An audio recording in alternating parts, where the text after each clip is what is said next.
Mystery Babylon. Let's talk about the religion of the world. The Bible keeps talking about the world. What's it talking about? Let me tell you today. Did you know that in fact the Greeks did worship the same gods as the Assyrians and the Babylonians and the Egyptians? Yes, the scholars will tell you that Greek and Roman mythology came by way of the north, and that came by way of the south. I can tell you the reason that the ancient Druids held Zoroastrianism. But that's a religion from Iran. Yes, it is. There's a reason that the Danes were worshiping Odin while the Saxons before they were Anglo were worshiping Woden. If you compare the pantheon of gods from every civilization's religion, you will clearly see that they are the same. If you understand how information in the ancient world traveled, and you've ever played a game called Telephone in kindergarten, you'll see how the changes have made its way through the pantheons while they still are the same gods.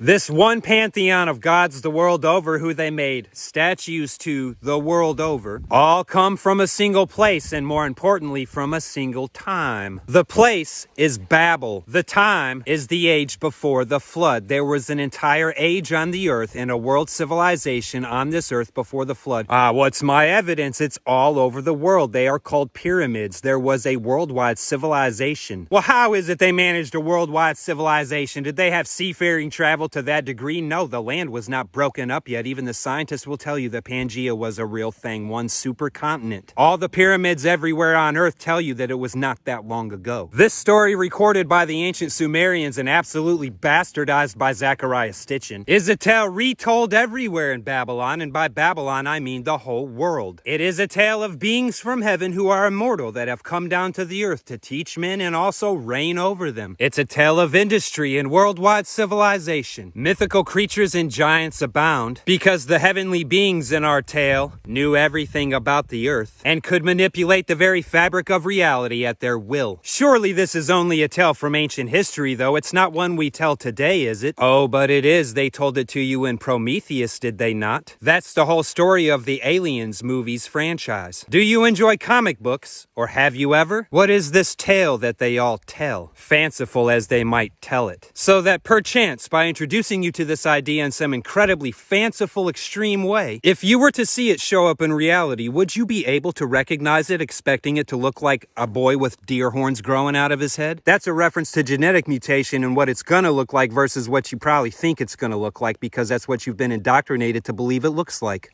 Perhaps it's a tale that begins in biology class with a book about evolution and deep time. Did you all not hear this famous biologist, Richard Dawkins, who coined the phrase about the flying spaghetti monster and Sky Daddy? Did you not hear him say out of his own mouth that perhaps life on this planet started by aliens, the progenitors of mankind, as called in the Bhagavad Gita? Yes, I have read that book. Y'all just think Ridley Scott's a genius or something? Anyway, I digress. Back to our tale. Heavenly beings who were immortal, who had powers beyond the knowledge of men, who taught men everything they know. Surely these gods are not still honored and worshipped. But they are the world over. The Scarlet Beast calls them saints. Gog and Magog calls them saints. The rest of the world may call them gods. What they are is teraphim. You've got your cherubim and you've got your seraphim, and everyone knows those are angels. But what are the teraphim? We don't know. This word doesn't fit. Why? Let me tell you. How can I be sure? Because Jude told me that those angels, those heavenly beings, those immortal entities, kept not their first estate, abandoned their habitation, left heaven for earth.